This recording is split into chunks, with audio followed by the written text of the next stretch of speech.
இன்னொரு லஸ்ஸிமா. போது ஷாம், இதோட நிறுத்திக்கோ. ஏமா? ஏற்கனவே 4 சாப்பிட்ட, இதுக்கு மேலேயும் சாப்பிடுறது நல்லது இல்ல.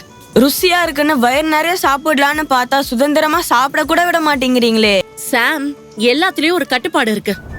கணவனுக்கு ஏற்றபடி மாமியாருக்கு ஏற்றபடி மாமியாருக்கு, மாமனாருக்கு ஏற்றபடி கணவரோட பிறந்தவங்கெல்லாம் இருப்பாங்க. அவங்கள எல்லாம் அனுசரித்து எத்தனையோ காரியங்களை நம்ம அனுசரித்து விட்டு கொடுத்து போக வேண்டிய காரியம் இருக்குது. அதுக்கெல்லாம் நம்ம விட்டு கொடுத்து நம்ம அனுசரித்து போகும்போது குடும்பம் கட்டப்படும்.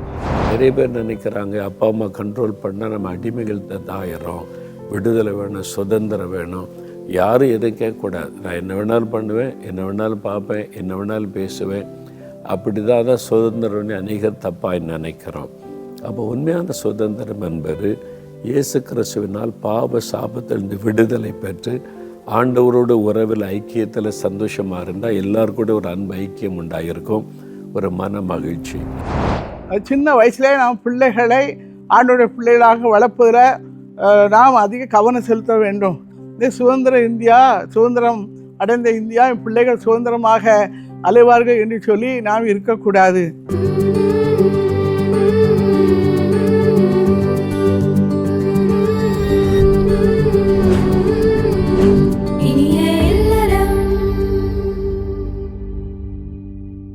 அன்பான இனிய இல்லறம் நேயர்களுக்கு இயேசு கிறிஸ்துவின் இனிதான நாமத்தில் உங்கள் அனைவருக்கும் அட்வான்ஸ் சுதந்திர தின வாழ்த்துக்கள். இந்த நிகழ்ச்சியின் மூலமாக உங்களை சந்திக்கிறதுல மிகுந்த மகிழ்ச்சி அடைகிறோம்.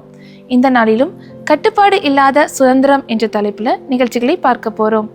நாளை தினம் நமது இந்திய தேசம் சுதந்திரம் அடைந்ததை நினைவு கூர்ந்து நாம் சுதந்திர தினத்தை கொண்டாட உள்ளோம். நமக்கு கிடைத்த சுதந்திரத்தை நாம் கட்டுப்பாடோடு பயன்படுத்துகிறோமா அல்லது கட்டுப்பாடு இல்லாமல் பயன்படுத்துகிறோமா அப்படிங்கிறத சிந்தித்து பார்க்க வேண்டும். சுதந்திரம் என்ற பெயரில் வரம்பு மீறி கட்டுப்பாடு இல்லாமல் செயல்படுவதால் அநேக இளைய தலைமுறைகள் பாதிக்கப்படுறாங்க. ஓட்டுநரின் கட்டுப்பாடை இழந்து செல்லும் வாகனம் விபத்துக்குள்ளாகி அது சேதமடைவது மட்டுமல்ல, மற்றவர்களுக்கும் அநேக சேதத்தை உண்டு பண்ணிவிடும். அதுபோல கட்டுப்பாடு இல்லாமல் வாழும் ஒரு மனிதனுடைய வாழ்க்கை அவனுக்கு மட்டுமல்ல, மற்றவர்களுக்கும் அநேக பாதிப்பை உண்டாக்கிவிடும். கட்டுப்பட்டு வாழ்வது அடிமைத்தனமும் அல்ல, கட்டுப்பாடு இல்லாமல் வாழ்வது சுதந்திரமும் அல்ல என்பதை அறிந்து கொள்ள வேண்டும். பிரியமானவர்களே, நாம் ஆணுடைய வார்த்தைக்கு கீழ்ப்படிந்து எல்லா காரியங்களிலும் கட்டுப்பாடோடு வாழும்போது நிச்சயமாக நம்முடைய நாடும் நம்முடைய வீடும் ஆசீர்வாதமாக இருக்கும்.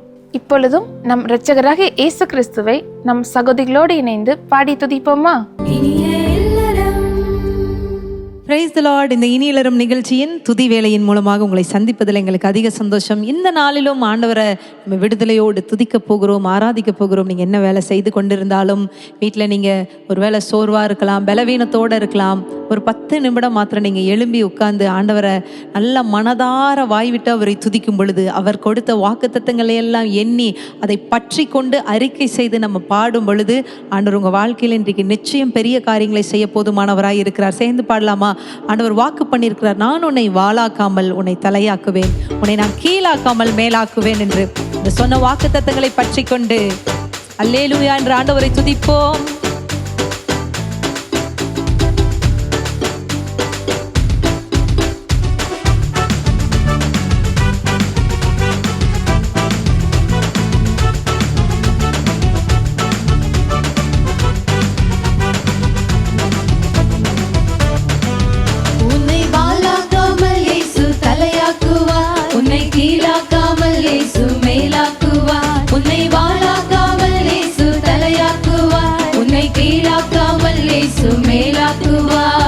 ஜெயம் ஜெயம் அல்லேலூயா, ஜெயம் ஜெயம் அல்லேலூயா, ஜெயம் ஜெயம் அல்லேலூயா, ஜெயம் ஜெயம் அல்லேலூயா. இஸ்ரவேலே நீ பயப்படாதே, இஸ்ரவேலே நீ பயப்படாதே, கரம் பிடித்து உன்னை நடத்தி செல்வார், கரம் பிடித்து உன்னை நடத்தி செல்வார். இஸ்ரவேலே நீ பயப்படாதே, இஸ்ரவேலே நீ பயப்படாதே, கரம் பிடித்து உன்னை நடத்தி செல்வார், கரம் பிடித்து உன்னை நடத்தி செல்வார். ஜெயம் ஜெயம் அல்லேலூயா, ஜெயம் ஜெயம் அல்லேலூயா, ஜெயம் ஜெயம் அல்லேலூயா, ஜெயம் ஜெயம் அல்லேலூயா. செங்கடலும் யோர்தானும், செங்கடலும்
ஜெயம் அல்லேலூயா ஜெயம் ஜெயம் அல்லேலூயா ஜெயம் ஜெயம் அல்லேலூயா பாலும் தேனும் ஓடுகிற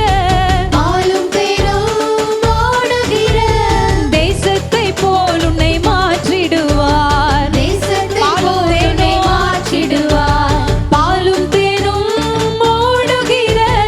பாலும் தேனும் ஓடுகிற தேசத்தை போல் உன்னை மாற்றிடுவார்.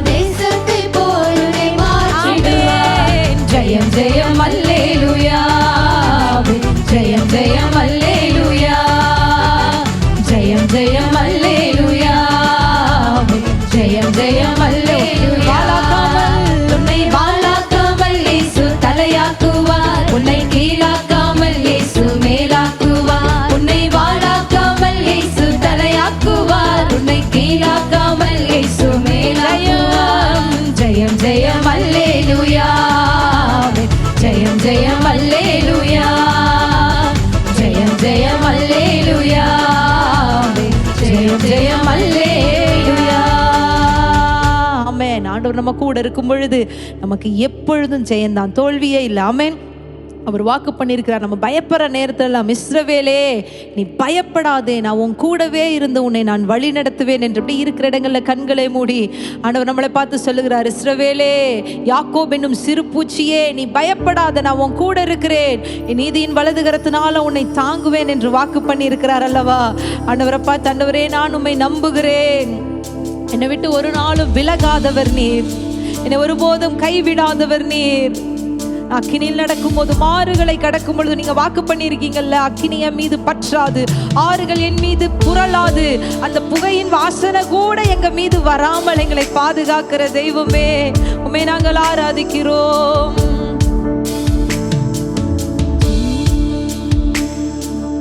இஸ்ரவேலே கர்த்தரை நம்பு கர்த்தரை நம்பு கர்த்தரை நம்பு இஸ்ரவேலே அவரும் துணையும் கேடகமானவர் அவரும் துணையும் கேடகமானவர் புழுதியில் இருந்து தூக்கி விடுவார் குப்பையில் இருந்து உயர்த்திடுவார் புழுதியில் இருந்து தூக்கி விடுவார் குப்பையில் இருந்து உயர்த்திடுவார் பிரபுக்களோடும் ராஜாக்களோடும் உட்கார செய்பவர் எனக்கு உண்டு பிரபுக்களோடும்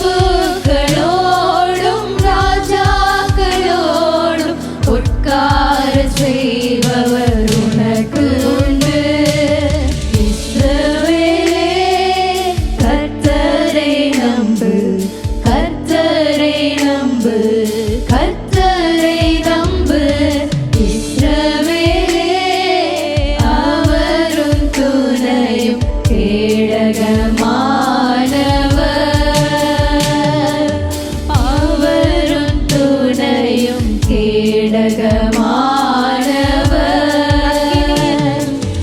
அக்கினியை நடக்கும் போது ஆறுகளை கடக்கும் போது அக்கினியில் நீ நடக்கும் போது ஆறுகளை நீ கடக்கும் போது அக்கினி பற்றாது ஆறுகள் புரளாது ஆண்டவர் உன்னோடு இருப்பதாலே அக்கினி பற்றாது ஆறுகள் புரளாது ஆண்டவர் உன்னோடு இருப்பதாலே அவர் உன்னை விட்டு விலகுவதில்லை அவர் உன்னை என்றும் கைவிடுவதில்லை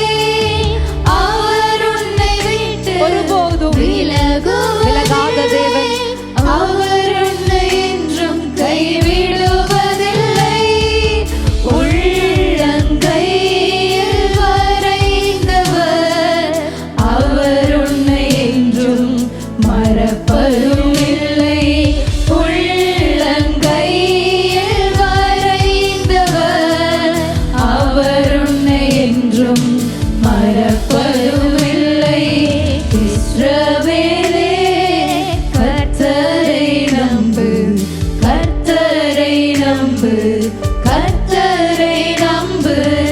இஸ்ரவேலே அவரும் துணையும் கேடகமானவர், அவரும் துணையும் கேடகமானவர், அவரும் துணையும் கேடகமானவர். எங்கள் கேடகமானவரே, எங்கள் பெலனாகிய கர்த்தாவே, உம்மிடத்தில் நாங்கள் அன்பு கூறுகிறோம். நீர் எங்கள் கோட்டையாய், துருகமாய், அரணாய், கோட்டையாய், உயர்ந்த அடைக்கலமாய் இருப்பதனால உம்மை நாங்கள் சார்ந்து, உம்மை நாங்கள் ஆராதித்து நாங்கள் வாழ்கிறோம். சகல துதியையும் கனத்தையும் மகிமையும் ஒருவருக்கே நாங்கள் செலுத்துகிறோம். இயேசுவின் நாமத்தில் பிதாவே, ஆமென். பிரியமானவர்களே, கர்த்தரை நம்பும் உங்களுக்கு அவர் கேடகமும் துணையுமாய் இருக்கிறார். அவர் உங்களை விட்டு விலகுவதும் இல்லை, உங்களை கைவிடுவதும் இல்லை. நீங்கள் அக்கினியில் நடக்கும் போதும் தண்ணீரை கடக்கும் போதும் அவர் உங்களோடு கூட இருந்து உங்களை நடத்துவார். இப்பொழுதும் கட்டுப்பாடு இல்லாத சுதந்திரம் என்ற ஒரு சிறப்பு நாடகத்தை பார்க்க போகிறோம். பார்க்கலாமா?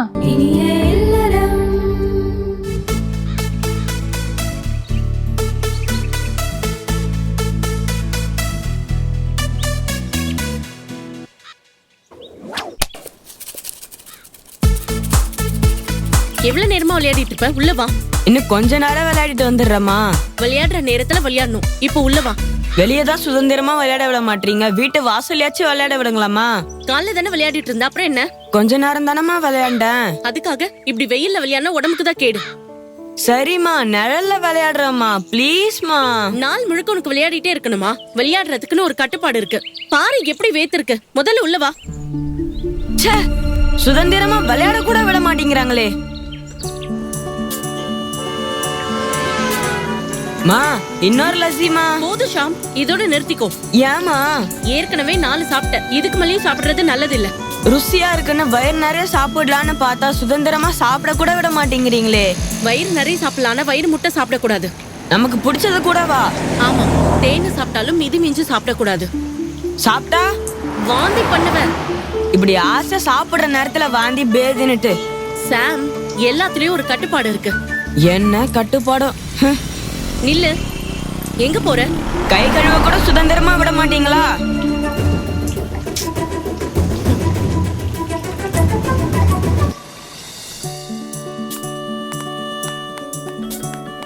அங்கிள், தேசிய கொடிக்கு தேவையான கலர் பேப்பரை தாங்க.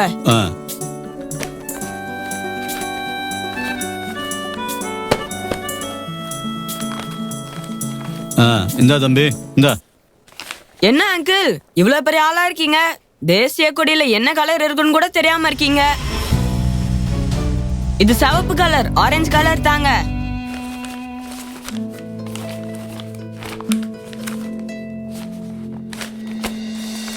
இந்தியா சுதந்திரம் அடைஞ்சதாவது தெரியுமா அங்கிள்? நீங்க பாக்கறத பார்த்தா சுதந்திரம்னா என்னன்னு கேக்குற மாதிரி இருக்கு. சாம், அதிக பிரசங்கித்தனமா பேசாத. சுதந்திரத்தை பத்தி கூட சுதந்திரமா பேசக்கூடாதா? இதுவா சுதந்திரமா பேசுறது? பேச்சுல ஒரு கட்டுப்பாடு இருக்கணும். வயசுக்கு மிஞ்சி பேசக்கூடாது. சொற்களின் மிகுதியில் பாவம் இல்லாமல் போகாதுன்னு பைபிள்ல சொல்லிருக்கு. சாரி அங்கிள், நீங்க காசை கொடுத்துட்டு வாங்க. எவ்வளவுங்க?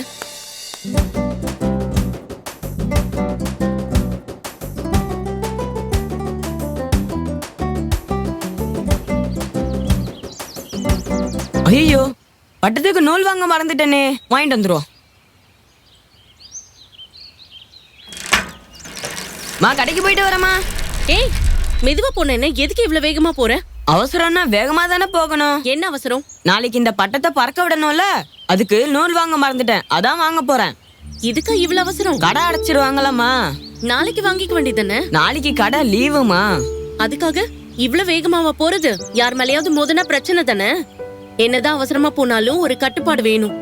இதுலயும் கட்டுப்பாடா? என்ன சுதந்திரமா இருக்கவே விட மாட்டீங்களா? விளையாடுறதுல கட்டுப்பாடு, சாப்பிடுறதுல கட்டுப்பாடு, பேசுறதுல கட்டுப்பாடு, இப்படி கட்டுப்பாடு கட்டுப்பாடுன்னு எதையாவது சொல்லி ஏமா என்ன அடிமை மாதிரி நடத்துறீங்க? நாளைக்கு சுதந்திர தினம். எனக்கு என்னைக்கு சுதந்திர தினம் வரப்போகுதுன்னு தெரியல.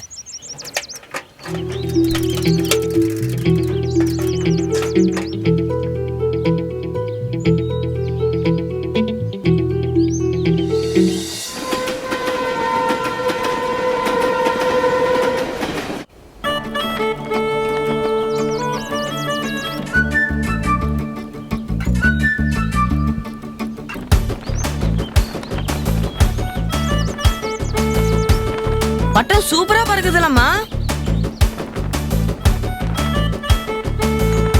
சூப்பரா பறக்குது சரி, அத சுதந்திரமா பறக்க விடாம எதுக்கு நூலை பிடிச்சு வச்சிருக்க?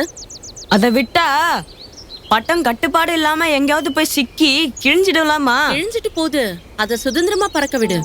அழகான இந்த பட்டம் கிழிஞ்சு போறதுக்காக நான் கஷ்டப்பட்டு செஞ்சேன். பறக்கிற இந்த பட்டம் கட்டுப்பாடு இல்லாம எங்கேயாவது போய் சிக்கிக்கோன்னு கவலைப்படுற நீ, ஏசப்பா கொடுத்திருக்க உன்னுடைய அழகான வாழ்க்கையும் கட்டுப்பாடு இல்லைன்னா என்ன ஆகும்னு யோசிச்சு பாத்தியா? சாம், கட்டுப்பாடு இல்லாத சுதந்திரமும் இந்த பட்டத்தை போலதான் காயப்படுற வாழ்க்கையில தான் வந்து முடியும். கட்டுப்பாடுன்றது வேலி மாதிரி பாதுகாப்பு, அது உன்னோட சுதந்திரத்துக்கு தடை கிடையாது. பேசுறது உன்னோட சுதந்திரம், ஆனா எதை பேசணும் எப்படி பேசணும்ன்றது கட்டுப்பாடு. சாப்பிடுறது உன்னோட சுதந்திரம், ஆனா எப்ப சாப்பிடணும் எவ்வளவு சாப்பிடணும்ன்றது கட்டுப்பாடு. வண்டி ஓட்டுறது உன்னோட சுதந்திரம், ஆனா எங்க எவ்வளவு வேகத்துல ஓட்டணும்ன்றது கட்டுப்பாடு. கட்டுப்பட்டு வாழறது அடிமைத்தனமும் இல்ல, மனம் போன போக்குல வாழறதுக்கு பேரு சுதந்திரமும் இல்ல. தன் ஆவியை அடக்காத மனுஷன் மதி நிறைந்த பாழான பட்டணம் போல இருக்கிறான்னு பைபிள் சொல்லுது. கட்டுப்பாடு இல்லாத நம்மளோட வாழ்க்கையும் பாதுகாப்பு இல்லாத பாழான ஏன் பாவமான வாழ்க்கையா கூட மாறிடும். சுதந்திரம்னு மனப்போன போக்குல வாழாம வேத வசனங்களுக்கு கட்டுப்பட்டு வாழணும். அப்படி எல்லாத்தையும் நாம அடக்கி வாழ்ந்தா நம்மளோட வாழ்க்கையும் அர்த்தமுள்ளதா, அழகானதா, பரிசுத்தமானதா இருக்கும். நம்மளோட நாடும் வீடும் நம்மளோட தனிப்பட்ட வாழ்க்கையும் ஆசீர்வாதமா இருக்கணும்னா நமக்கு கிடைச்ச சுதந்திரத்தை சரியா பயன்படுத்திக்கணும். எல்லாத்துலயும் கட்டுப்பாடோட வாழணும். சரிம்மா, நான் கட்டுப்பாடுள்ள வாழ்க்கைய வாழ பழகுறேன். சரிடா.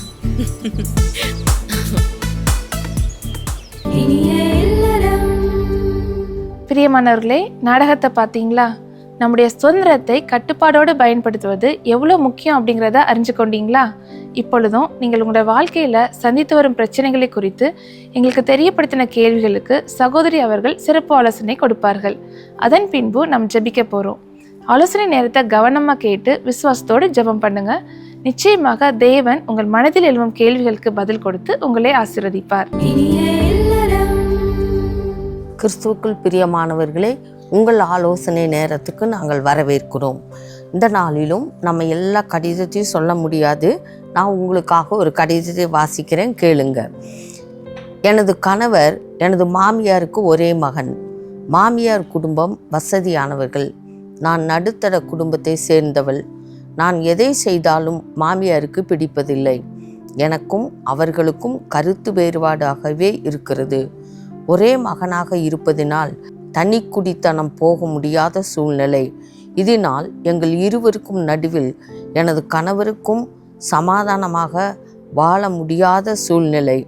இந்த சூழ்நிலையில் நான் எப்படி நடந்து கொள்ளுவது என்று எனக்கு தெரியவில்லை. எனக்கு சரியான ஆலோசனை கொடுத்து ஜெபிக்க உங்களை அன்போடு கூட கேட்டுக்கொள்கிறேன். இதுக்கு ஒரு ஆலோசனை கேட்குறாங்க. பாருங்க, அந்த பொண்ணை அந்த வீட்டுக்கு கொண்டு வந்தது யாருன்னா அந்த மாமியார் தான். நீங்கள் தானே மாமியார். நல்லா கவனிங்க, குடும்பத்தில் மாமியார் தான் பெண்ணு பார்த்து மகனுக்கு குடும்பத்துக்கு கொண்டு வரோம். அப்புறம் உள்ளே கொண்டு வந்து ஒரு பொண்ணை வச்சுக்கிட்டு அந்த பொண்ணு சரியில்லை, அந்த பொண்ணு சரியில்லை, அந்த பொண்ணு சரியில்லைன்னா இது என்ன அர்த்தம்? அந்த பொண்ணு சரியில்லைன்னா சரிப்படுத்த வேண்டியது உங்களோட கடமை, நம்மளுடைய கடமை. அது ஒரு சின்ன பொண்ணு, ஒரு அனுபவம் இல்லாத பொண்ணு, ஒரு ஒரு குடும்பத்துக்குள்ளே ஒரு குடும்ப பொறுப்பை ஏற்று அந்த குடும்பத்துக்குள்ளே வராங்க. நம்ம அனுபவத்தோடு இருக்கிறோம். பல சூழ்நிலைகளை கடந்து நம்ம பிள்ளைகளுக்கு திருமணம் செய்து வைக்க வேண்டிய ஒரு வயசுக்குள்ளே நம்ம வந்துட்டோம். அப்போ அந்த குடும்ப பொண்ணு இப்போ தான் உள்ளுக்குள்ளே வாழ்க்கைக்குள்ளேயே வாரா. ஏற்றத்தாழ்வுகள் இருக்க தான் செய்யும். குடும்பம்னா அதுதானே. அப்போ நீங்கள் என்ன செய்யணும்? பிள்ளைக்கு சொல்லி கொடுக்கணும். குடும்பத்துக்குள்ளே கொண்டு வந்து வச்சுட்டு மகனுக்கு திருமணம் பண்ணி வச்சுக்கிட்டு அதுக்கப்புறம் எனக்கு சரியில்லைன்னா, ஒரு பையன் இப்படி தான் என்கிட்ட சொன்னான், நான் பொண்ணு பார்க்க மாட்டேன், எனக்கு பொண்ணை பற்றி வேண்டாம், எங்கள் அம்மா தான் பார்க்கணும். எங்கள் அம்மா பொண்ணு பார்த்துட்டு உள்ளே கொண்டு வந்து வச்சுக்கிட்டு பொண்ணு சரியில்லைன்னு என்கிட்ட சொல்லக்கூடாது. எங்கள் அம்மா கிட்ட சொல்லிடுங்க, பொண்ணு பார்க்கும்போது பொண்ணு பார்த்து அவங்களுக்கு யார் விருப்பமோ அவங்கள கூட்டிகிட்டு வரட்டு, நான் திருமணம் செய்து கொடுங்க. ஓகே, நான் திருமணம் செய்து கொள்கிறேன். ஏன்னா குடும்பத்தில் எந்த பிரச்சனையும் இருக்கக்கூடாது, நல்லதாகவே போகணும். அவங்க அட்ஜஸ்ட் பண்ணிவிட்டு அனுசரிச்சுட்டு போனால் எனக்கு பிரச்சனையே கிடையாது அப்படின்னு சொன்னாங்க. அப்போ அந்த தாய்கிட்ட சொல்லும்போது அவங்க சொன்னாங்க, எனக்கு கொஞ்சம் பயமாக தான் இருக்குது அப்படின்னு. ஏன் பயமாக இருக்குது? ஒரு பயம் இல்லையே. பிள்ளைகள் சரிப்படலைன்னா நம்ம அவங்கள கரெக்ட் பண்ண வேண்டியது நம்மளோட கடமை. அதுக்காக அந்த பிள்ளையை பயக்கிறது, வேண்டான்னு சொல்கிறது, வேண்டா வெறுப்பா அந்த பிள்ளைகிட்ட நடந்து கொள்ளுவது, இதெல்லாம் மாமியார் செய்கிற தப்பு. இன்னொரு காரியம் என்னென்னா, மருமகளும் அப்படி தான். வந்த மக தாய் ஸ்தானத்தில் இருக்கிறீங்க, எனக்கு புருஷன் வேணும், தாய் வேண்டாம், அவங்க அம்மா வேண்டாம் அப்படின்னு சொன்னால் அந்த புருஷனை பெற்று வளர்த்து வாலிபமாக்கி தான் பிள்ளை தன்னை நேசிக்கணும், அன்பு வைக்கணும் அப்படின்னு சொல்லி அது எல்லாமே எதிர்பார்க்கிற காரியம்தான். ஆனால் நீங்கள் மாங்கிட்ட பேசக்கூடாது, மகன் சொல்கிறத கேட்கக்கூடாது, நீங்கள் ரகசியத்தையெல்லாம் மாங்கிட்ட சொல்கிறீங்க, எங்கிட்ட சொல்லக்கூடாது, அப்படியெல்லாம் இருக்கக்கூடாது.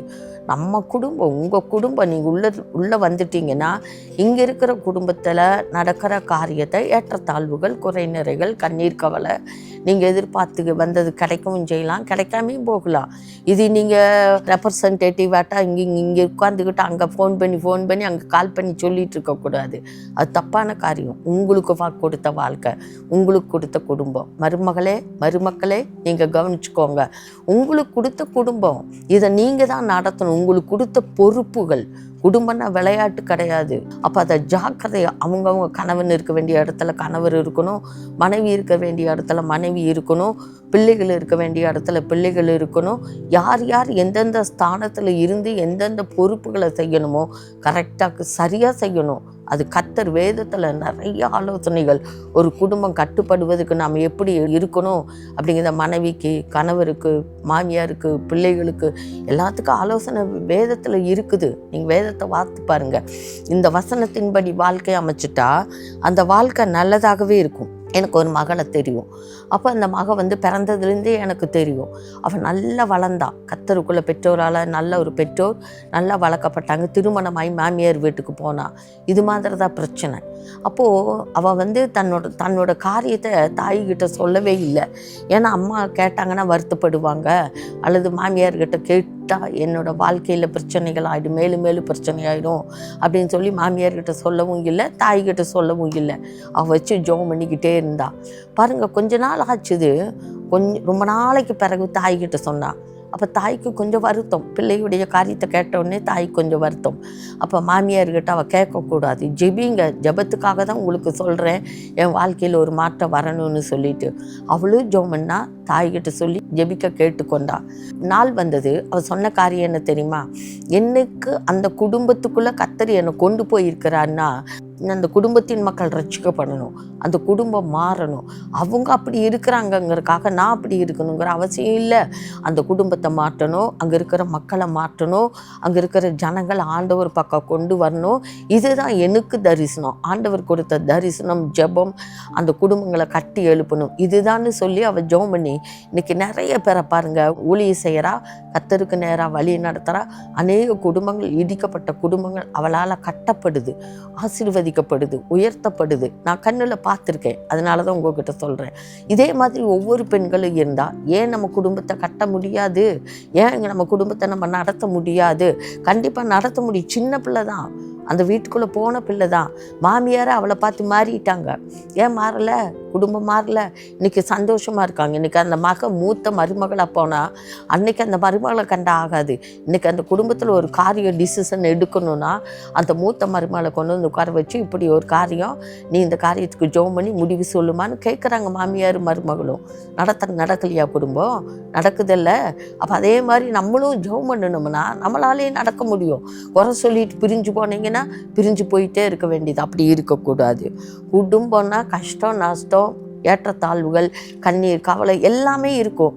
நீங்கள் பிறந்து வளர்ந்த குடும்பத்தில் ஒன்றுமே இல்லையா? மாமியார் மாமனார் வீட்டில் வந்து குடும்பத்தில் மட்டும் பெருசாக பேசிகிட்டு இருக்கிறோம். நம்ம குடும்பத்தில் இல்லையா? அட்ஜஸ்ட் பண்ணலையா? வாழலையா? எல்லாத்தையும் அட்ஜஸ்ட் பண்ணிட்டு வாழ்ந்துட்டு தானே இந்த குடும்பத்துக்கு வந்திருக்கிறோம். இப்போ இங்கே இருக்கிற குறைய வாழ முடியல, அது முடியலன்ட்டு அங்கே ஓடுறீங்க. அப்போ அந்த மாதிரியெல்லாம் இருக்கக்கூடாது. மாமியாரும் மருமகளும் இணைஞ்சாதான் அந்த மாதிரி சந்தோஷமாக இருக்க முடியும். அந்த பிரதர் பாருங்க எழுதியிருக்காரு, நானும் என் தகப்பனும் நல்லா சந்தோஷமாக இருக்கிறோம். என் தாயாரும் என் மனைவியும் மகிழ்ச்சியாக இல்லாததுனால நாங்கள் 2 பேரும் ஒரு மனமாக சந்தோஷமாக இருக்க முடியலை அப்படின்னு மகன் எழுதியிருக்காங்க. கணவன் மனைவியும் சேர்ந்து எழுதியிருக்காங்க. அப்போது இது வந்து குடும்பத்துக்குள்ளே சமாதானத்தை கெடுக்குது இல்லையா? அப்போ அந்த மாதிரி காரியம் இருக்காத அளவுக்கு நம்ம காத்துக்கொள்ளணும். சரியா? கேட்டுக்கிட்டீங்களா? ஆலோசனை பெற்றுக்கொண்டு அதன்படி ஜெபிக்க போகிறோம். சரியா?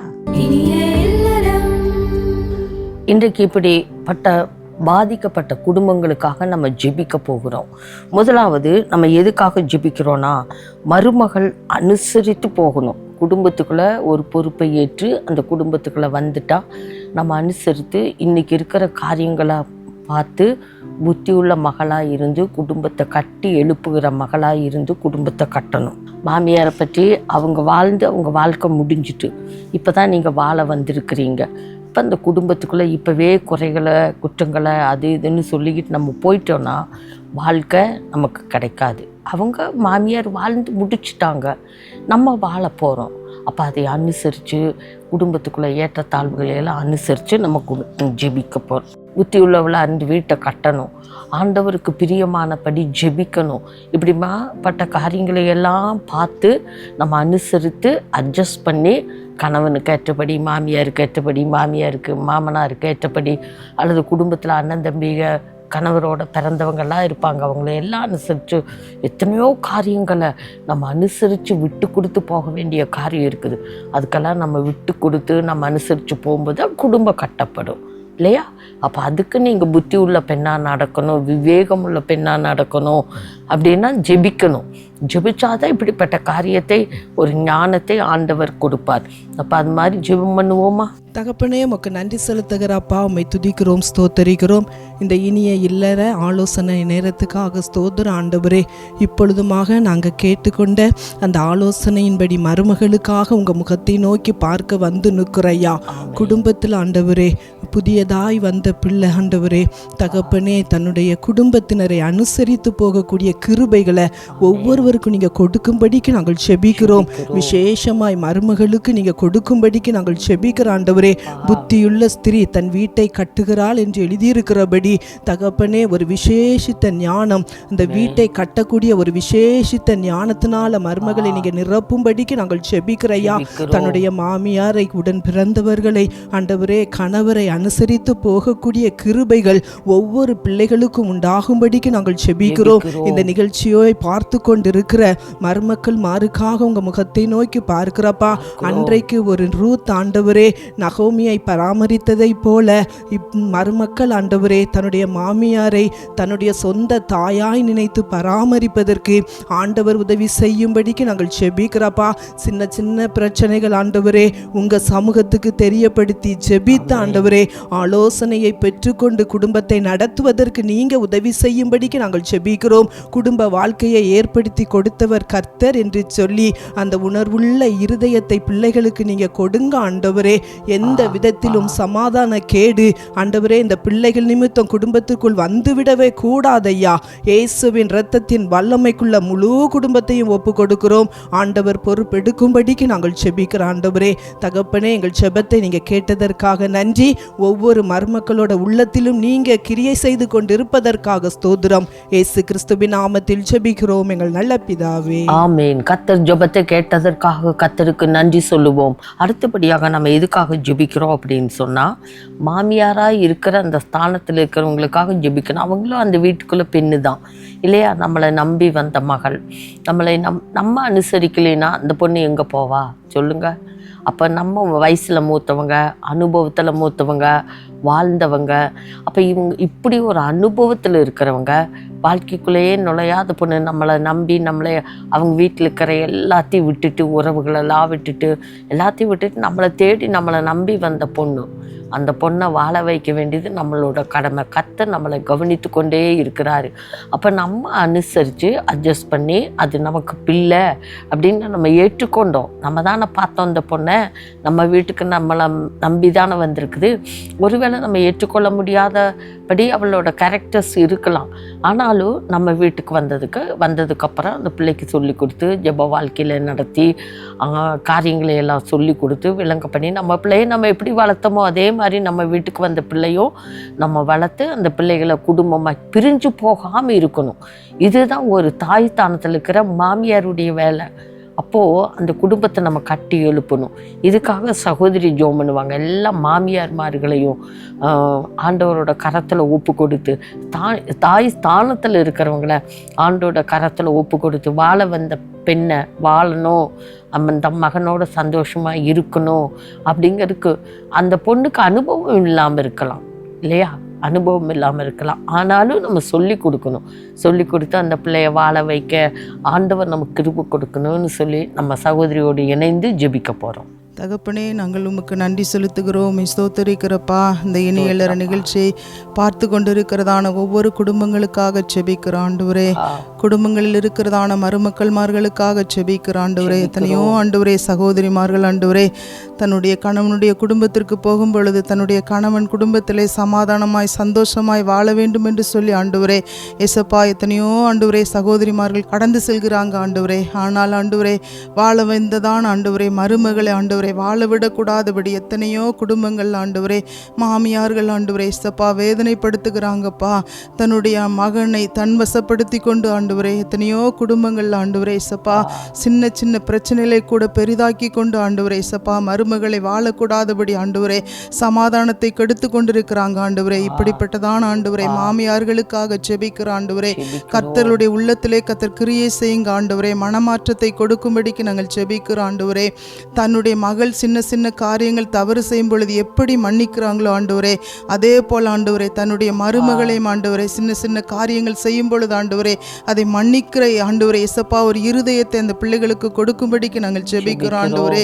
ஆண்டவரே ஏசப்பா, நகோமி தன்னுடைய ஆண்டவரே மருமகளாகிய ரூத்தை எப்படி மகளாய் நேசித்தார்கள் ஆண்டவரே, அதே போல் ஆண்டவரே இந்த நிகழ்ச்சியை பார்த்து கொண்டிருக்கிறதான ஒவ்வொரு மாமியார்கள் ஆண்டவரே தன்னுடைய மருமகளை தன்னுடைய சொந்த மகளாக ஏற்றுக்கொண்டு ஆண்டவரே ஆலோசனை கொடுக்கிறவர்களாய் கர்த்தர் மாற்றும்படிக்கு நாங்கள் செபிக்கிறையா.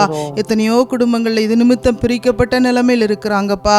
அந்த குடும்பங்களை எல்லாம் உடைய கரத்திலே ஒப்பு கொடுத்து நாங்கள் செபிக்கிறையா. பிரிந்த குடும்பங்களை கர்த்தர் இணைக்கும்படிக்கு நாங்கள் செபிக்கிறோம். குடும்பங்களுக்குள்ளே நல்ல சமாதானத்தையும் சந்தோஷத்தையும் கட்டளையிடும்படிக்கு நாங்கள் செபிக்கிறோம். இயேசுவின் நாமத்தினாலே செபிக்கிறோம் நல்ல பிதாவே. ஆமேன். கர்த்தர் ஜெபத்தை கேட்டதற்காக கர்த்தருக்கு நன்றி செலுத்துவோம். ஆண்டவரே உம்மை துதிக்கிறப்பா. எங்கள் ஜெபங்களை எல்லாம் கேட்டு இப்படிப்பட்ட பாரப்பட்டிருக்கிற பிரச்சனையோடு பிரிவினையோடு கூட இருக்கிற மக்களுக்குள்ள குடும்பங்களுக்குள்ள நல்ல மாற்றத்தை உண்டாக்குகிறதற்காக ஸ்தோத்திரம். உமக்கே மகிமை. இயேசுவின் நாமத்தில் ஜெபிக்கிறோம் நல்ல பிதாவே. ஆமேன் ஆமேன். பிரியமானவர்களே, ஆலோசனை நேரம் உங்களுக்கு ஆசீர்வாதமாக இருந்திருக்கும் என்று நாங்கள் நம்புகிறோம். நீங்கள் உங்களுடைய வாழ்க்கையில் சந்தித்துக் கொண்டிருக்கிற பிரச்சனைகளுக்கு ஏதேனும் ஆலோசனை தேவைப்பட்டால் கடிதங்கள் மூலம் எங்களுக்கு தெரியப்படுத்தலாம். இந்த நிகழ்ச்சியில் ஜெபத்தோடு நம்முடைய சகோதரிகள் உங்களுடைய கேள்விகளுக்கு ஆலோசனை கொடுத்து உங்களுக்காக ஜெபிப்பார்கள். இப்பொழுதும் சகோதரர் மோகன் சிலாசரஸ் அவர்களின் சிறப்பு செய்தியின் தொகுப்பை பார்க்க போகிறோம். பார்க்கலாமா? சுதந்திரம் என்பது விடுதலை பெற்ற நாளை நினைவு கூறுவது. எத்தனை பேர் விடுதலை ஆகியிருக்கிறோன்னு பார்த்தா உண்மையான விடுதலை பெற்றவங்க நிறைய பேர் இல்லை. பாவத்துக்கு அடிமைப்பட்டவங்க, சாபத்துக்கு அடிமைப்பட்டவங்க, பயத்துக்கு அடிமைப்பட்டவங்க, தவறான நம்பிக்கைக்கு அடிமைப்பட்டவர்கள், தவறான பாவ பழக்கத்துக்கு அடிமைப்பட்டவர்கள், இந்த மாதிரி மக்கள் தான் தேசத்தில் பெருகி இருக்கிறார்கள். அப்போது எங்கேருந்து வந்தது மெய்யான சுதந்திரம் அந்த விடுதலை சுதந்திரம் என்பது விடுதலை பெற்ற நாள். இந்த விடுதலை சுதந்திரம் என்பதை தப்பாக பயன்படுத்துகிற நிறைய பேர் இருக்கிறாங்க. வேதாகமத்தின் தேவன் நமக்கு நிறைய ஆலோசனை தந்திருக்கிறார். குடும்பமாக நம்ம ஜெபிக்கணும், குடும்பமாக ஐக்கியப்படணும், குடும்பமாக ஷேர் பண்ணணும், சேர்ந்து வாழணும். இதான் ஆண்டவர் நமக்கு தந்திருக்கிற அற்புதமான ஒரு ஆசீர்வாதமான வாழ்க்கை. சில வீடுகளில் பார்த்துருக்கேன். நான் போயிருக்கும்போது பிள்ளை வேலை முடிச்சுட்டு வருவாங்க, சேர்ந்து ஜெபிக்கலான்னு காத்திருப்போம். அவர் வரும்போதே செல்ஃபோனை காதில் வச்சுட்டே வந்துட்டு அப்படியே பார்த்துட்டு அப்படியே தலையாமா ஊழியக்காரர் வந்திருக்காங்க தம்பி அப்படியே தலையாச்சிட்டு அப்படியே செல்ஃபோனோடு ரூமுக்குள்ளே போயிடுவார். இவங்க போய் தட்டினாலும் வர மாட்டார். அவ்வளோதான் பிஸியாக இருக்கிறார். அவர் எங்கள் ஸ்கூலில் தான் படிக்கிறாரு. சரின்னு இவங்ககிட்ட ஜாப் பண்ணிட்டு வந்துடுறாரு. அவ்வளோதான். பிற்காலத்தில் பாருங்கள், மென்டலில் பாதிக்கப்பட்டு அதுக்கப்புறம் அவன் பையன் ஒரு மாதிரி ஆயிட்டான், பொண்ணு ஒரு மாதிரி ஆயிட்டா அப்படின்னு பெற்றோர் வருத்தப்படுற காரியத்தை நிறைய பார்க்குறோம். எல்லா குடும்பத்தில் அப்படி இல்லை, சில குடும்பத்தில். அதே சமயத்தில் கிறிஸ்தவ கலாச்சாரத்தோடு வளர்க்கப்படுகிற பிள்ளைகள் வளர்கிற அந்த குடும்பத்தை பார்த்தா ரொம்ப சந்தோஷம். குடும்பமாக உட்காந்து பேசுவாங்க, குடும்பமாக உட்காந்து சாப்பிடுவாங்க, டிஸ்கஸ் பண்ணுவாங்க, ஜெபிப்பாங்க, குடும்பமாக தான் வெளியே போவாங்க வருவாங்க. அதுதான் உண்மையான சுதந்திரம், விடுதலை பெற்றது. இவன் தன்னைத்தானே அடிமைத்தனத்துக்குள் ஆக்கி கொள்வது. ஆண்கள் பெண்கள் கூட நிறைய பேர் நினைக்கிறாங்க, அப்பா அம்மா கண்ட்ரோல் பண்ணால் நம்ம அடிமைகள் தாயிரோம், விடுதலை வேணும், சுதந்திரம் வேணும், யாரும் எதுவும் கேட்கக்கூடாது, நான் என்ன வேணாலும் பண்ணுவேன், என்ன வேணாலும் பார்ப்பேன், என்ன வேணாலும் பேசுவேன், அப்படி தான் சுதந்திரம்னு அநேகர் தப்பாக நினைக்கிறோம். அதுதான் பிசாசனுடைய கண்ணில் அகப்பட்டு உண்மையான சுதந்திரத்தை இழந்து அடிமைத்தனத்துக்குள் ஆயிடுறாங்க. நீங்கள் அப்படி இருக்கிறீங்களா? இந்தியாவில் நிறைய பேர், கோடிக்கணக்கான பேர் அப்படி அடிமைத்தனத்துக்குள்ளே இருக்கிறாங்க. இந்தியா சுதந்திரம் அடைந்து இத்தனை நாள் ஆனாலும் மதுபானத்துக்கு அடிமைப்பட்டவங்க அதிகம் இந்த தேசத்தில். அது மாதிரி பயத்துக்கு அடிமைப்பட்டவங்க அதிகம், மென்டல் டிப்ரெஷனுக்கு அடிமைப்பட்டவங்க நிறைய பேர், மனநிலை பாதிக்கப்பட்ட மாதிரி நடந்து கொள்கிறவங்க நிறைய பேர். அடிமைத்தனம், உண்மையான சுதந்திரம் இல்லை. அப்போ உண்மையான சுதந்திரம் என்பது இயேசு கிறிஸ்துவினால் பாவ சாபத்திலிருந்து விடுதலை பெற்று ஆண்டவரோட உறவில் ஐக்கியத்தில் சந்தோஷமாக இருந்தால் எல்லாரும் கூட ஒரு அன்பு ஐக்கியம் உண்டாயிருக்கும், ஒரு மன மகிழ்ச்சி. அதான் உண்மையான சுதந்திரம். பிரியமானவர்களே, சகோதரர் மோகன் சிலாஸ்ரஸ் அவர்களின் சிறப்பு செய்தியின் தொகுப்பு உங்களுக்கு மிகவும் ஆசீர்வாதமாக இருந்திருக்கும் என்று நாங்கள் நம்புகிறோம். இப்பொழுதும் கர்த்தருடைய வார்த்தையை பகிர்ந்து கொண்டு உங்களுடைய ஆசீர்வாதத்திற்காக விசேஷ ஜெபத்தை ஏறெடுக்க சகோதரி ஜாய்ஸ் லாஸ்ரஸ் அவர்கள் ஆயத்தமா இருக்காங்க. ஜெபத்தோட தேவ செய்தி கேளுங்க, தேவ ஆசீர்வாதத்தை பெற்றுக்கொள்ளுங்க. கர்த்தரும் இரட்சகருமாகிய இயேசு கிறிஸ்துவின் இனிதான நாமத்தில் உங்கள் யாவருக்கும் இனிய நேரம் சார்பில் என் இனிய வாழ்த்துக்களை நான் உங்களுக்கு தெரிவித்துக் கொள்கிறேன். தேவன் தாமே இந்த இனிய நேர நிகழ்ச்சி மூலமாக உங்களோடு பேசி உங்களை ஆஸ்வதிப்பாராக.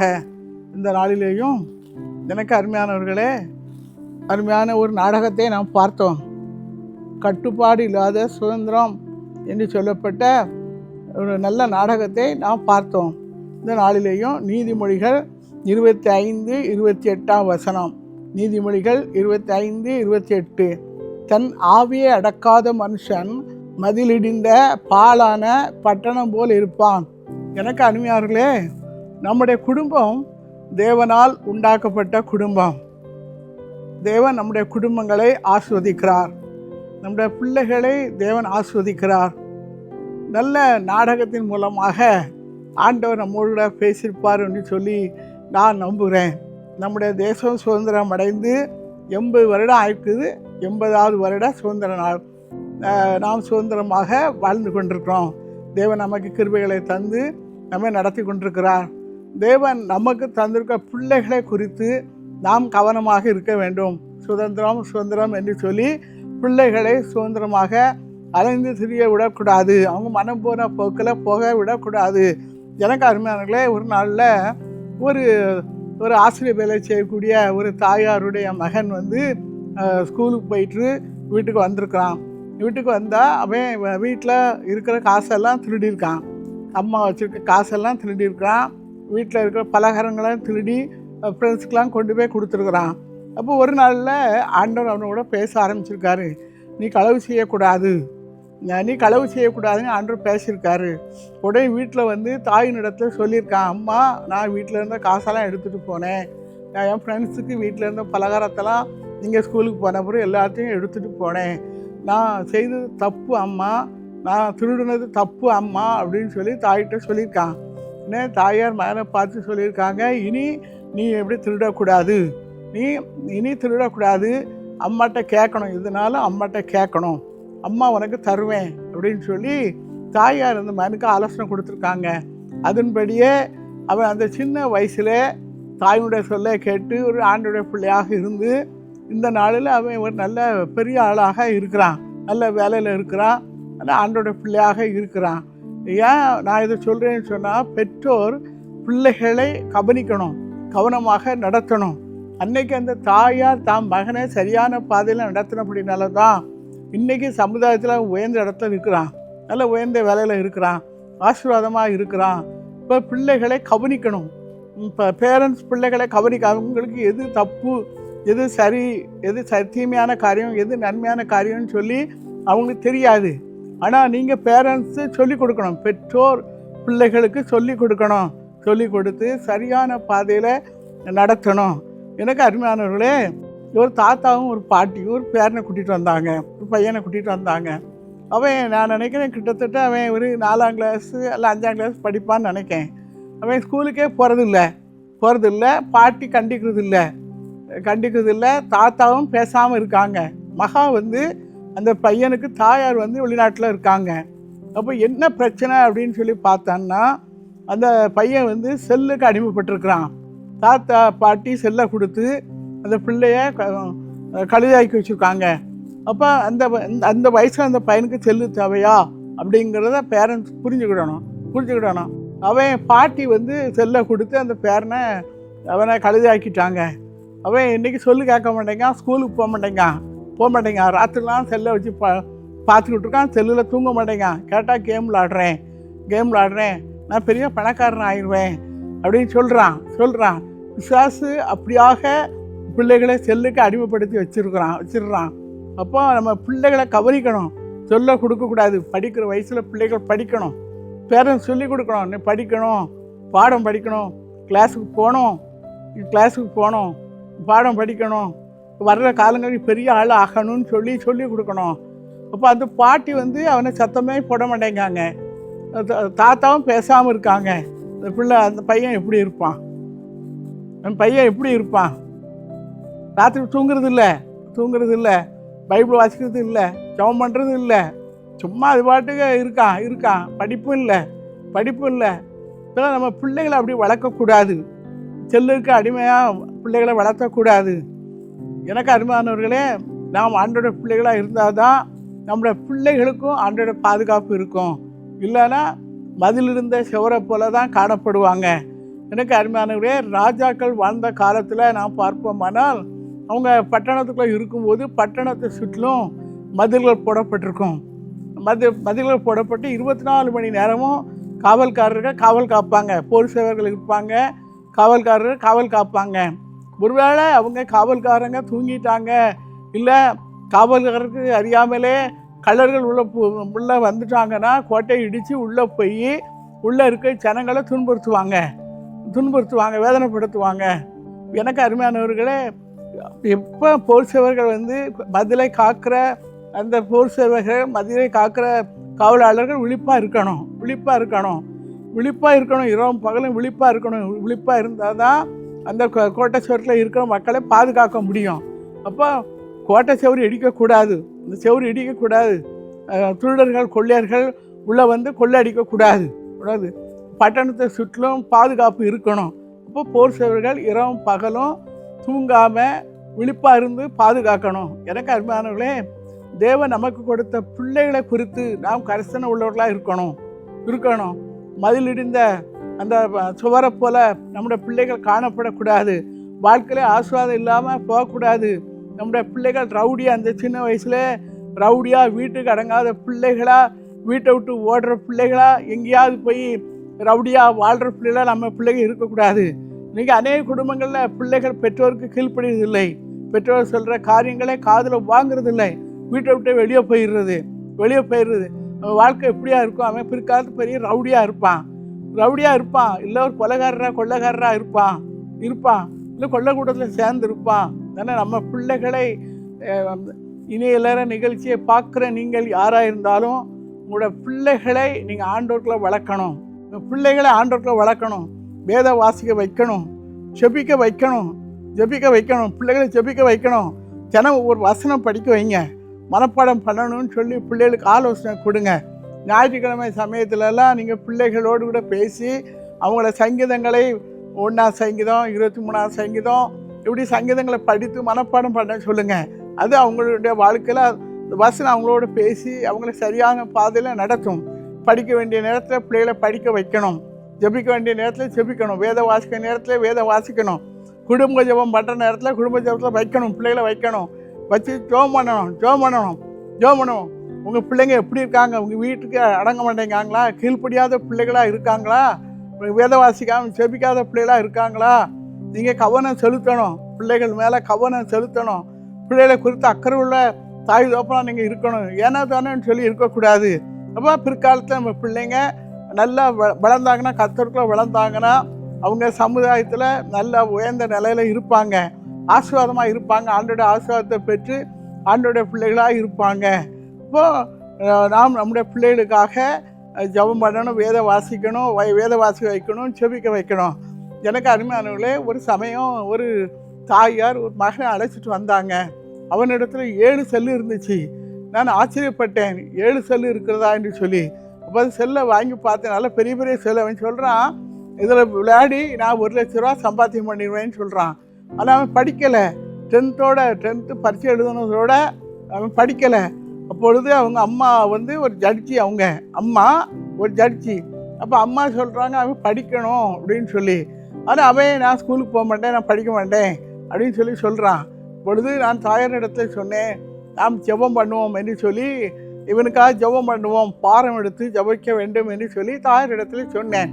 அவனிடத்துல இருந்த 7 செல்லையும் வாங்கி நான் இங்கே வைத்துக்கொண்டு நீ பைபிள் வாசிக்கணும், ஜெபம் பண்ணணும்னு சொல்லி இங்கே தேவனுடைய கூடாரத்தில் அவனை 3 நாள் தங்க வைத்து அவனுக்கு பைபிள் கொடுத்து பைபிள் வாசிக்க வச்சுருந்தேன். இப்போது ரொம்ப கஷ்டப்பட்டான், செல்லு இல்லாமல் ரொம்ப கஷ்டப்பட்டான். நான் கொடுக்கலை. இப்போது 3 நாள் இருந்தான், நல்லா பைபிள் வாசிக்க ஜெபம் பண்ண ஆண்டோட பிள்ளையாக மாறிட்டான். நல்ல பிள்ளையாக மாறிட்டான். இப்போ தாயாருக்கு ஆச்சரியம். தாயார் வந்து வீட்டுக்கு கூட்டிகிட்டு போயிட்டாங்க. அப்புறம் கொஞ்ச நாள் கழித்து வந்து என்கிட்ட செல்லை வாங்கிட்டு போயிட்டான். என் செல்லை தாங்க அப்படின்னு சொல்லி வாங்கிட்டு போயிட்டான். நான் அப்போ ஆண்டோட்ட ஜெபம் பண்ணிகிட்டே இருந்த பையன் ஒரு செல்லுக்கு அடிமைப்பட்டு அப்படியே அவன் வாழ்க்கை நாசமாக போயிடக்கூடாது, ஆண்டவரே பிள்ளை ஆசீர்வாதமாக இருக்கணுமே, அவன் படிக்கணுமேன்னு சொல்லி ஜெபம் பண்ணிகிட்டே இருந்தேன். தாயார்ட்டையும் ஜெபிக்க சொல்லி சொன்னேன். திரும்ப ஒரு நாள் தாயார் சொன்னார்கள், அவன் காலேஜுக்கு படிக்க போயிட்டான் அப்படின்னு சொல்லி சொன்னாங்க. ஆண்டவர் ஜெபத்தை கேட்பார். பிள்ளைகளுக்காக ஜெபம் பண்ணுங்க. அந்த தாய் பாரத்தோடு கூட தான் அவங்க வந்து நின்னாங்க, கண்ணீரோடு வந்து நின்னாங்க. பிள்ளை ஒரே பையன் மனம் திரும்பணும், இயேசுடைய பிள்ளையாக மாறணும், அவன் ஆண்டவருக்கு சாட்சியாக மாறணும்னு சொல்லி தாயார் கண்ணீர் வடித்தாங்க. தேவன் அவனே மாற்றி கொடுத்தாரு. ஒருவேளை அவன் அன்னைக்கு பைபிள் வாசிக்காமல் ஜெபம் பண்ணாமல் இருந்திருப்பான்னு சொன்னால் அந்த செல்லுக்கு அடிமையாக போய் அவன் வாழ்க்கை சீரழிஞ்சு போயிருக்கும், அவனுடைய எதிர்காலமே கேள்விக்குறியாக இருந்திருக்கும். எனக்கு அருமையானவர்களே, நாம் நம்முடைய பிள்ளைகளை குறித்து அக்கறை உள்ளவர்களாக இருக்கணும். பிள்ளைகளிடத்தில் பேசணும், நேரம் ஒதுக்கணும். பிள்ளைகளோட பேசணும், நேரம் ஒதுக்கணும். அவங்களுக்கு செய்ய வேண்டிய காரியத்தை செய்யணும், பிள்ளைகளை சந்தோஷப்படுத்தணும். பெற்றோர் பிள்ளைகளுக்கு முன்மாதிரியான வாழ்க்கை வாழணும். எனக்கு அருமையானவர்களே, நீதிமொழிகள் 22:6, பிள்ளையானவன் நடக்க வேண்டிய வழியிலே அவனை நடத்து, அவன் முதிர் வயதிலும் அதை விடாதிருப்பான். பிள்ளைகளை சரியான பாதையில் நாம் நடத்தணும். அப்போ 5ல் விளையாது, 50ல் விளையாது. 5ல் விளையாது, 50ல் விளையாது. சின்ன வயசுலேயே நாம் பிள்ளைகளை ஆண்டோடைய பிள்ளைகளாக வளர்ப்பதில் நாம் அதிக கவனம் செலுத்த வேண்டும். இந்த சுதந்திரம் அடைந்த இந்தியா பிள்ளைகள் சுதந்திரமாக அலைவார்கள் என்று சொல்லி நாம் இருக்கக்கூடாது. நாடகத்தில் நாம் பார்த்தோம், பையன் வந்து பட்டம் வாங்குறதுக்கு போவான், பட்டம் வாங்கிட்டு வருவான். தாயும் மகனுமா பட்டம் விடுவாங்க. அப்போ தாய் சொல்லுவாங்க, நீ பட்டம் விடுறா, இந்த பட்டத்தை நீ அறுத்து விடு பார்ப்போம் அப்படின்னு சொல்லுவாங்க. அப்போ அந்த பட்டத்தை அறுத்து விட்டால் அது பட்டம் வந்து வேற எங்கேயாவது பெய்ய விழுந்து அப்படியே போயிடும். இப்போ அவன் சொல்கிறான் பட்டத்தை அறுக்க மாட்டேன், பட்டத்தை அறுத்தா பட்டம் எங்கேயாவது விழுந்து போயிடும் அப்படின்னு சொல்கிறான். அப்போ தாயார் சொல்கிறான் இதே போல தான் உன் வாழ்க்கையும், இப்போ நீ திருந்தணும், நீ மனம் திரும்பணும், இயேசுடைய பிள்ளையாக இருக்கணும் ஐயா அப்படின்னு சொல்லி தாயார் நல்ல புத்தி சொல்கிறாங்க. எனக்கு அருமையானவர்களே, நாம் நம்முடைய பிள்ளைகளுக்கு புத்தி சொல்ல, நீ எக்கேட்டு போ, எப்படி போன்னு சொல்லி நம்ம பிள்ளைகளை கையை கழுவக்கூடாது. ஆண்டவர் நம்ம கொடுத்த பிள்ளைகள், இந்த பிள்ளைகளை நாம் ஜெபம் பண்ணி ஞானத்தோடு கூட வளர்க்கணும். பிள்ளைகளுக்காக நாம் பாரத்தோடு கூட ஜெபம் பண்ணணும். வேதத்தில் நியாயாதிபதிகள் 13 அதிகாரம் 8 வசனத்தில் பார்த்தீங்கன்னா மனோவாவை குறித்து சொல்லப்பட்டிருக்குது. இந்த மனோவா வந்து ஆண்டவரிடத்தில் சொல்கிறான், ஆண்டவரே இந்த பிள்ளை நீர் எங்களுக்கு கொடுத்துருக்க குழந்தைக்காக சோதரம், இந்த குழந்தைய நாங்கள் எப்படி வளர்க்கணும், அந்த பிள்ளையை எப்படி வளர்க்கணும், அதுக்குள்ளே ஞானத்தை தாரோம், எங்களை நீர் போதித்து நடத்தும் என்று சொல்லி மனோவா ஜெபம் பண்ணினான் என்று சொல்லி வேதாகமத்தில் பார்க்குறோம். எனக்கு அருமையானவர்களே, நாம் தேவன் நமக்கு தந்திருக்க பிள்ளைகளுக்காக நாம் ஆண்டவருக்கு நன்றி செலுத்தணும். எத்தனை பேர் குழந்தை இல்லாமல் இருக்காங்க, எத்தனை பேர் கண்ணீர் வடிக்கிறாங்க. ஆண்டவங்களுக்கு கிருபையாக ஈவாக கொடுத்த பிள்ளைகளுக்காக ஆண்டவருக்கு நன்றி செலுத்தணும். அது மட்டுமல்ல, பிள்ளைகளை வேத வாசிக்க செபிக்க கற்றுக் கொடுக்கணும். சிறு வயதிலேயே அவர்கள் தேவனுடைய பிள்ளைகளாக வாழணும், தேவனுக்கு பயந்த பிள்ளைகளாக வாழணும், குடும்பத்தில் சாட்சியான பிள்ளைகளாக வாழணும். பெற்றோர் பிள்ளைகளுக்கு முன்பாக முன்மாதிரியான வாழ்க்கை வாழணும். நீங்கள் பெற்றோர் பிள்ளைகளுக்கு முன்பாக சண்டை போட்டுக்கொண்டு குடும்பத்தில் சண்டை சச்சரவோடு கூட இருப்பீங்கன்னா பிள்ளைகள் பாதிக்கப்படுவாங்க. குடும்பம் அன்பாக இருக்கணும். கணவர் மனைவி பிள்ளைகள் சேர்ந்து தான் குடும்பம். பிள்ளைகளுக்கு முன்பாக நீங்கள் சண்டை போடக்கூடாது.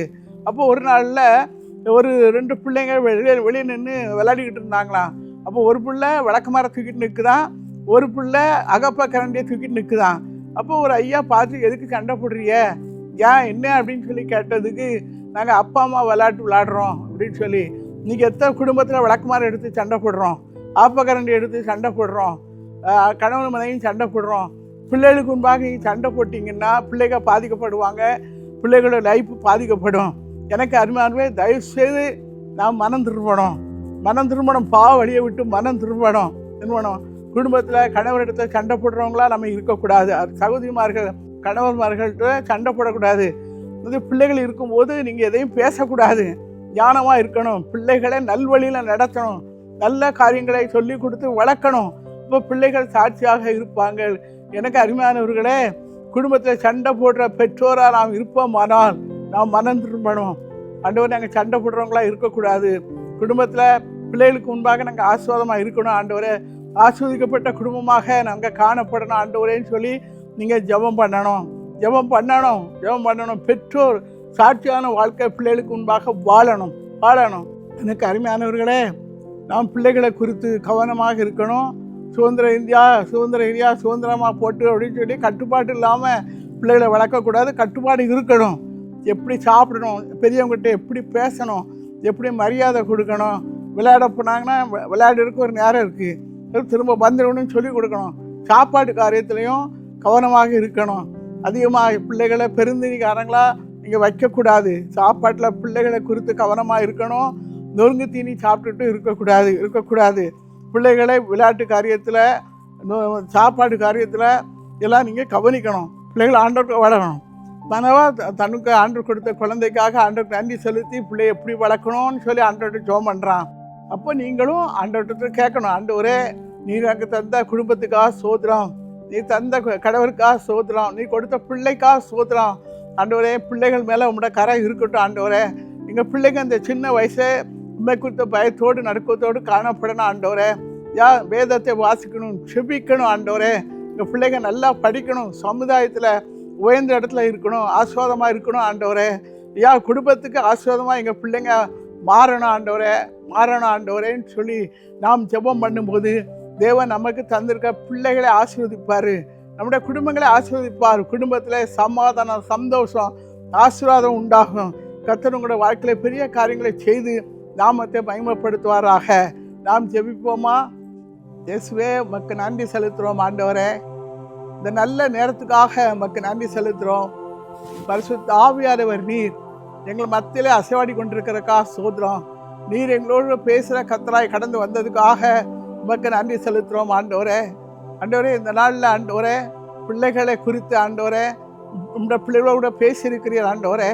ஐயா, என் பிள்ளை கீழ்ப்படியலை, என் பிள்ளை வீட்டுக்கு அடங்கலை, ஒரு சொல்லி கேட்க மாட்டேங்கானேன்னு சொல்லி ஐயா கண்ணீரோடு வேதனைக்கு மத்தியில் இருக்கிற எங்களோட சகோதரிமார கண்ணீருக்கு இறங்கும் ஆண்டவரே. யா, எங்களோட சகோதரிமார கண்ணீருக்கு இறங்கி கீழ்ப்படியாத பிள்ளைகளை நீ தொடும்.